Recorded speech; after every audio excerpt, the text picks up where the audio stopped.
Consider the alchemist in his secluded workshop. Many drift through the world like leaves, in the wind at the mercy of Fortuna, that capricious force dictating events. They abdicate their inner throne, allowing circumstances and the opinions of others to define their peace and power. But this is a capitulation of the spirit, a mistake not written in law books, but etched in the ruins of countless lives that surrendered too soon. The alchemist, however, understands aurora, truth. True transformation begins. The transmutation of vulnerability into indomitable strength begins in the strategic silence of solitude. Today we will not speak of vain dreams, but of inner strength. We will unveil how the alchemist's quiet can transmute solitude into vertic, often seen as a wasteland into the crucible of Machiavellian verts. That combination of prowess, strategic insight, and unshakable personal dominion. If you aspire to an inner fortress that withstands life's storms, listen attentively. The world, as you will have painfully observed, is a stage where Fortuna often reigns indifferent to human desires, crushing hopes as easily. To feel oneself a victim of this force is to hand over the keys. A ruler who does not prepare for the jeu, unexpected, who does not fortify his defenses, when the sky is clear, invites his own destruction. Likewise, the individual who neglects his inner kingdom, allowing fear, doubt, or external approval to dictate his actions, lives in a state. This is not living. It is to be perpetually hostage. History teaches that the greatest tyranny is that which we permit. However, Fortuna, as overwhelming as she may seem, finds her counterpoint. This is not the passive virtue of moral Thales, but active strength, the capacity to act with astuteness, courage, and surgical precision.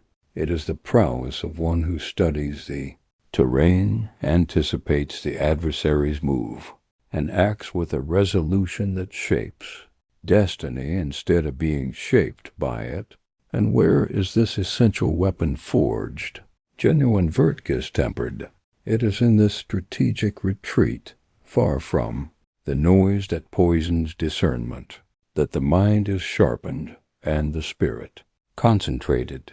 Reflect how much of your energy is consumed by external demands to the detriment of inner fortification.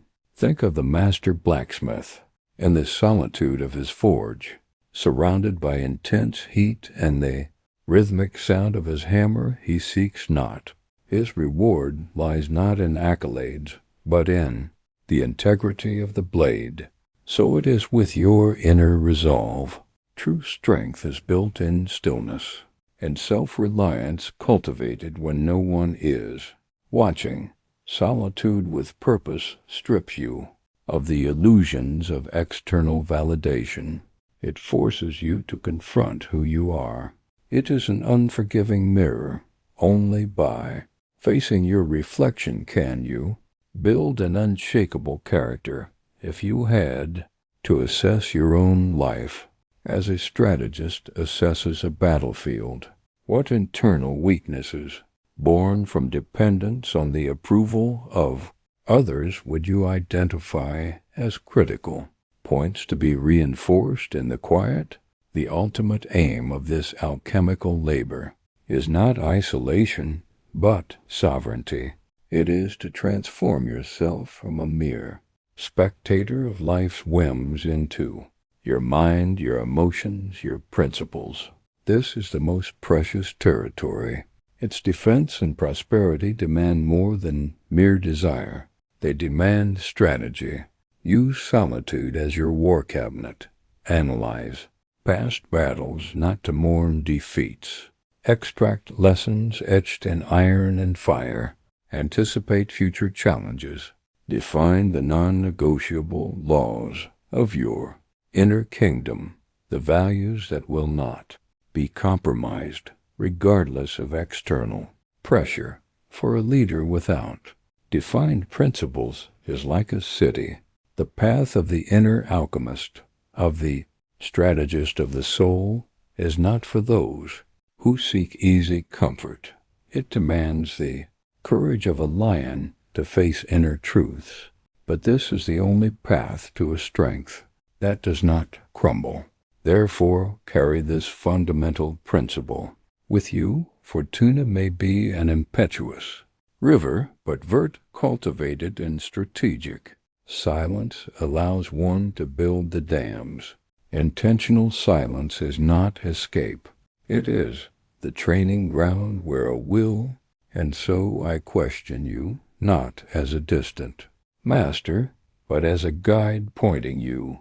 If your inner kingdom were a state that needed to be governed with a firm to ensure its survival and prosperity, what would be the first decree that you would enact today in the quiet of your solitary strategy to ensure its perennial strength and its sovereign peace?